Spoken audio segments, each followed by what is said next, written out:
Radié de la liste électorale par la justice de son pays pour une supposée double nationalité, Tidiane Thiam a saisi le Comité des droits de l'homme des Nations Unies qui, sans se prononcer sur le fond, a demandé à l'État de Côte d'Ivoire de garantir son droit de participer à la vie politique.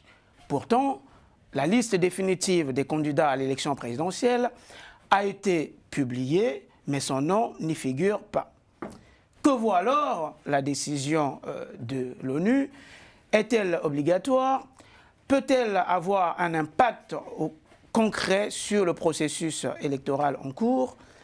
Pour en parler et pour comprendre les contours de cette décision, nous recevons Maître Didier Kakou, avocat au barreau de Paris.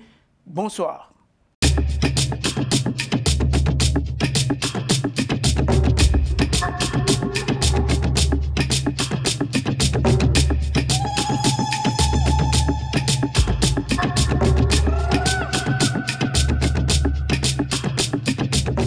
Maître, bonsoir et bienvenue. Bonsoir, merci beaucoup pour l'invitation.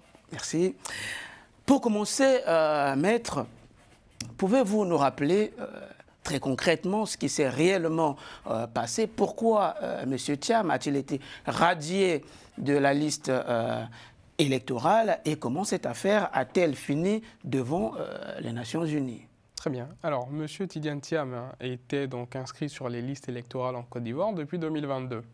Il se trouve qu'à la faveur de la révision de la liste électorale en 2024, des requérants ont saisi le tribunal d'Abidjan pour contester son inscription sur cette liste, au motif que M. Thiam était de nationalité française et qu'il s'était inscrit sur cette liste-là en possédant la seule nationalité française. Et que dans ces conditions-là, dès lors que la liste électorale et le code électoral prévoient que sont inscrits uniquement les Ivoiriens, M. Thiam s'étant inscrit sur cette liste en étant de nationalité française devrait en être expurgé. Le tribunal d'Abidjan, dans une décision rendue le 22 avril 2025, a fait le constat de ce que M. Thiam était de nationalité française au moment de son inscription sur la liste électorale et a ordonné par une décision insusceptible de recours son exclusion de la liste électorale, ce qui a été acté par la liste électorale définitive publiée début juin. Parce qu'on se rappelle quand même qu'il s'était fait naturaliser, c'est ça, qu'il y avait un décret de naturalisation de février 87 qui existait, de ce qu'il excluait d'office en fait on va dire, il perdait d'office la nationalité ivoirienne, c'est cela? C'est la lecture qui est faite par le tribunal d'Abidjan. Le tribunal d'Abidjan considère que M. Thiam, ayant acquis par décret la nationalité française en 1987, en application de l'article 48 du Code de la nationalité ivoirienne, avait perdu de plein droit et par le seul effet de l'acquisition de cette nationalité française, la nationalité ivoirienne. Et donc le tribunal en a tiré des conséquences pour en déduire qu'il n'étant plus ivoirien, il devait purement et simplement être radié de la liste électorale. Pourquoi il fallait attendre ce moment? Pourquoi il fallait attendre le moment des élections? On pouvait le faire depuis longtemps. Bien sûr. Le radier depuis longtemps. Bien sûr, puisque M. Thiam était inscrit sur cette liste-là quand même depuis 2022. Oui. Il n'est radié qu'en 2025 pour une raison qui est toute simple. C'est que le débat sur sa nationalité a pris davantage d'ampleur lorsqu'il a matérialisé son projet d'être candidat à l'élection présidentielle. Et donc, à partir du mois de mars 2025, M. Thiam a annoncé qu'il renonçait effectivement à sa nationalité française. Et donc, un certain nombre de personnes ont saisi l'occasion pour se renseigner sur les conditions à travers lesquelles il a bénéficié de la nationalité française. D'accord, très bien. Est-ce qu'on peut y voir là une décision qui est beaucoup plus politique que juridique? Vous vous ferez une idée toute précise à partir de cet élément-là, à savoir que le juge ici a excédé ses pouvoirs, puisque le juge a statué sur une question de nationalité, alors qu'il était saisi d'une question qui ne relevait pas de son office, de son domaine.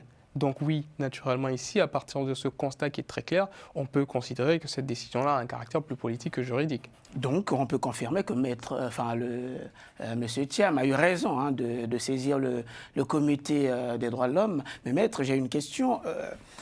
Que sert ou c'est quoi réellement le comité des droits de l'homme? C'est quoi exactement? C'est une juridiction internationale? Alors, ce n'est pas une juridiction au sens où pourrait s'entendre donc la Cour pénale internationale, la Cour de justice de l'Union européenne. Non, on est sur ici un organe de surveillance des droits civils et politiques, hein, qui sont donc des instruments ratifiés par un certain nombre d'États. Ici, la Côte d'Ivoire a ratifié et a accepté donc, ce protocole additionnel ainsi que le pacte international des droits civils et politiques, et donc pouvait ici naturellement s'attendre à ce que M. Thiam saisisse ce comité-là, dès lors qu'ici il s'agit d'un droit de vote et d'éligibilité qui est donc un pendant de droits civils et politiques. On pouvait donc légitimement s'attendre que dès lors que les voies de recours en Côte d'Ivoire n'existent plus ou en tout cas sont expirées, M. Thiam se déporte vers cette quasi-juridiction. D'accord, très bien. Donc si on comprend bien, le comité des droits de l'homme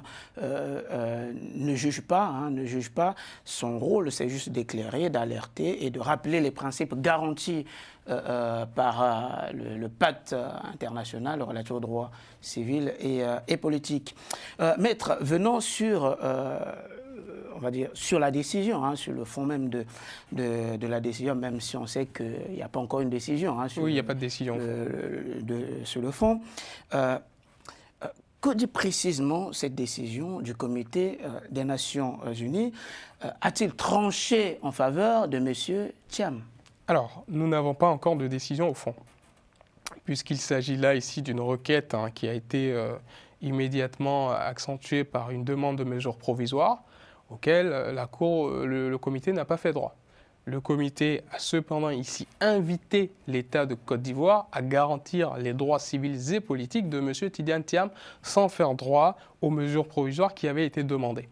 On peut s'interroger, puisque lorsque le comité invite l'État à s'en emparer, c'est parce que le comité, dans sa lecture, fait le constat qu'il y a quelque chose qui est susceptible d'être irréparable, la participation de M. Thiam à l'élection présidentielle. Est-ce qu'on peut dire qu'il s'agit là aussi, quelque part, d'une victoire juridique pour monsieur Thiam ou seulement un avertissement moral vis-à-vis de l'État de Côte d'Ivoire? C'est une victoire juridique. On peut la lire comme telle. C'est une victoire juridique, puisque, rappelez-vous, en août 2018, M. Lula Ignacio da Silva, président du Brésil, avait obtenu, alors même qu'il était détenu, une décision similaire, hein, du comité. Exactement. Et le comité avait donc invité le Brésil à prendre toutes les mesures utiles pour garantir sa participation à l'élection présidentielle, ce qui avait été fait. Donc c'est une victoire juridique. La question ici, c'est que s'agissant d'une invitation et donc d'une recommandation, la Côte d'Ivoire, il lui était parfaitement loisible d'appliquer ou de ne pas appliquer cette décision. Très bien, Maître. Merci pour cette transition. Hein.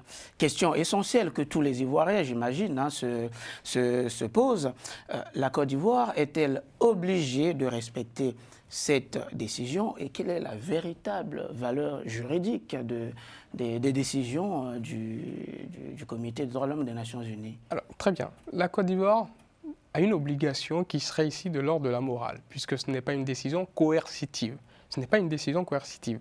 On nous le dit très clairement, c'est une invitation.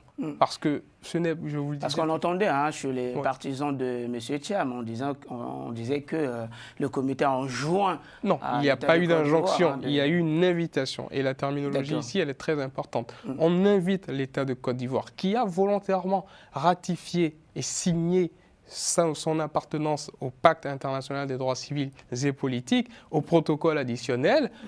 Donc on lui dit, vous l'avez fait, très bien, nous vous invitons à garantir les droits civils et politiques d'un plaignant qui a effectué tous les recours possibles en interne. Très bien, Maître, merci. Le comité demande de garantir les droits politiques de M. Thiam, mais la liste électorale est déjà publiée. Son nom n'y figure pas. Son nom n'y figure pas. Alors concrètement, est-ce encore possible? Il y a une possibilité. Cette possibilité-là, elle est constitutionnelle. Vous avez l'article 73 de la Constitution ivoirienne qui prévoit que le président de la République peut utiliser, lorsque l'intérêt de la nation le suppose, utiliser les pouvoirs que lui confère cet article-là pour prendre des décisions à caractère exceptionnel, en consultant le Sénat, en consultant l'Assemblée nationale. Donc, en utilisant les leviers prévu par cet article 73 qui, rappelons-le, a déjà sévi en Côte d'Ivoire, puisque à l'époque, le président Laurent Gbagbo avait justement utilisé l'article 48. C'est l'article 48 qui est devenu article 73. Si le président de Ouattara s'emparait de cet article 73, il aurait très bien pu, alors même que la liste électorale définitive a été publiée, il aurait pu faire de M. Thiam un candidat à cette élection présidentielle. Très bien, maître. Certains parlent d'ingérence, dans les affaires intérieures de Côte d'Ivoire. Que dites-vous de cela? Et le comité a-t-il dépassé en quelque sorte ses pouvoirs pour donner injonction à la Côte d'Ivoire? Le comité n'a dépassé en aucun cas ses missions et ses fonctions.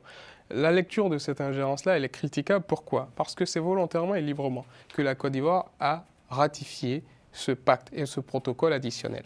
À partir du moment où un État fait le choix de reconnaître donc ces instruments-là, il s'attend légitimement, en tout cas il doit s'attendre légitimement à ce que le citoyen qui s'estime lésé dans ses droits puisse les saisir. Et donc on ne peut pas ici, avec cette lecture-là, parler d'ingérence, il n'y en a pas.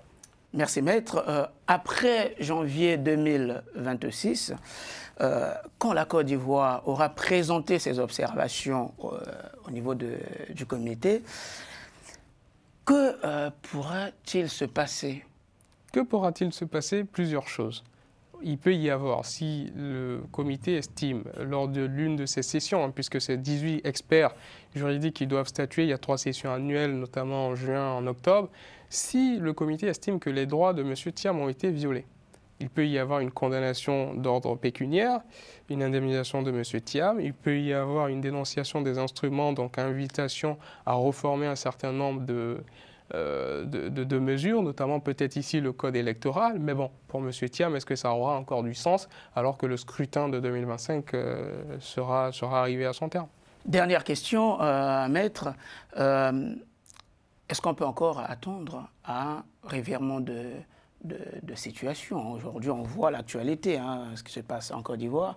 Est-ce qu'on peut encore attendre, en fait, on peut voir encore un revirement de situation aujourd'hui en Côte d'Ivoire où on va revisiter encore les listes électorales et puis peut-être in fine inscrire M. Thiam? En toute objectivité, cela paraît peu probable pour plusieurs raisons. Vous avez d'abord un calendrier constitutionnel qui fixe le premier tour de l'élection au 25 octobre 2025. Le collège électoral aujourd'hui en Côte d'Ivoire a été convoqué. La campagne a débuté depuis le 10 octobre dernier. Et donc aujourd'hui, tous les candidats retenus sont en campagne.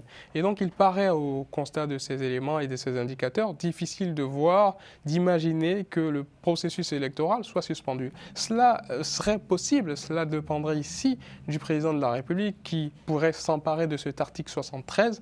Maintenant, il faut aussi... Ou sinon faire grâce aussi, jouer de son droit de grâce, gracier Tidjane Thiam peut-être. Oui, mais Tidjane Thiam n'est pas sous l'effet d'une condamnation pénale. Donc ce serait vraiment un article 73 ici pour suspendre exceptionnellement le processus électoral, permettre la réintégration de tous les acteurs, puisque M.